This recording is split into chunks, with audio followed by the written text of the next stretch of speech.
पिंपरी चिंचवड महानगरपालिकेच्या रुग्णालयांमध्ये चाललंय तरी काय नेमका असा प्रश्न आता उपस्थित होत आहे। कारण पिंपरी चिंचवड महानगरपालिकेचं यशवंतराव चव्हाण स्मृती रुग्णालय असेल, या ठिकाणी वायसीएम रुग्णालयात सध्या आपण आहोत। या ठिकाणी मोठ्या प्रमाणात दुर्गंधी आणि अस्वच्छता पसरल्याचं आपल्याला पाहायला मिळतंय।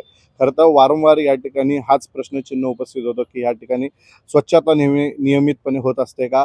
त्याचबरोबर या ठिकाणी बाहेरून येणारे जे रुग्ण असतील, त्यांचे नातेवाईक असतील, त्याचबरोबर या आरोग्य कर्मचारी असतील, वॉर्ड बॉय असतील, त्याचबरोबर इतर डॉक्टर किंवा या सेवेमधील जी लोक असतील त्यांची वेळोवेळी या ठिकाणी गेटवर तपासणी होती का, असा प्रश्न आता निर्माण होतोय। कारण आम्ही जेव्हा स्वतः या ठिकाणी वायसीएम रुग्णालयात आलो, या ठिकाणी संपूर्ण हॉस्पिटलची पाहणी केली, ज्यामध्ये वॉर्ड असतील, विविध ओपीडी असतील, त्याचबरोबर बाहेरचा परिसर असेल, त्याचबरोबर गेटचा परिसर असेल, वॉशरूम असेल, त्या ठिकाणी आम्ही प्रत्यक्षरित्या जाऊन त्या ठिकाणी पाहणी केली। तर एक धक्कादायक बाब जी आहे ती समोर आलेली आहे। प्रत्येक ठिकाणी मोठ्या प्रमाणात गुटखा थुकलेला पाहायला मिळाला, तंबाखू असेल, त्याचबरोबर चक्क दारूच्या बाटल्या देखील या ठिकाणी आढळून आल्याचं आपल्याला पाहायला मिळतंय।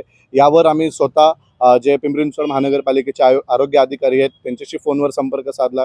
त्यांनी यावर टाळाटाळ केली बोलण्यासाठी। त्याचबरोबर ह्या हॉस्पिटलचे डीन असतील त्यांच्याशी आम्ही संपर्क केला असता त्यांनी देखील आज उद्या तुम्हाला प्रतिक्रिया देतो असे त्या ठिकाणी सांगून जो आहे तो विषय टाळला। मात्र या ठिकाणी वारंवार आपण पाहतोय अस्वच्छता या ठिकाणी मोठ्या प्रमाणात पसरल्याचं आपल्याला पाहायला मिळतंय। मोठ्या प्रमाणात या ठिकाणी वॉर्डमध्ये रुग्ण असतात, त्यांच्यावर उपचार त्या ठिकाणी सुरू असतात। एकंदरीत हा संपूर्ण जर परिसर आपण पाहिला तर आम्ही या ठिकाणाहून हा जो गेट आहे, संत तुकाराम मेन गेट आहे, या ठिकाणाहून आत गेलो।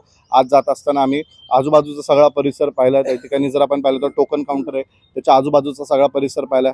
2-3 वॉशरूम आजूबाजूला आहे, त्या ठिकाणी जर पाहणी केली असता संपूर्ण भिंत्या ज्या आहेत ते कडक लाल भडक रंगाने जे आहेत ते गुटखा थुकून रंगवल्याचं आपल्याला या ठिकाणी पाहायला मिळतंय। नक्की या ठिकाणी ह्याला कोण जबाबदार आहे हे देखील पाहणं महत्त्वाचं ठरणार आहे। ठिकठिकाणी या पालिकेच्या रुग्णालयामध्ये जे आहेत बोर्ड लावण्यात आले, जर या ठिकाणी थुकल्यास तर त्या ठिकाणी दंडात्मक कारवाई करण्यात येईल। मात्र यावर अद्यापही उत्तर मिळालेलं नाही, किती लोकांवर कारवाई करण्यात आली आहे, खरंच या ठिकाणचे CCTV जे आहेत ते तपासले जातात का, ह्यामध्ये काही मिलीभगत आहे का, स्वतः कर्मचारी आणि जे त्यांचे वरिष्ठ अधिकारी ती ह्या गोष्टीची दाबादाब करतात का, हे देखील पाहणं महत्त्वाचं आता ठरणार आहे।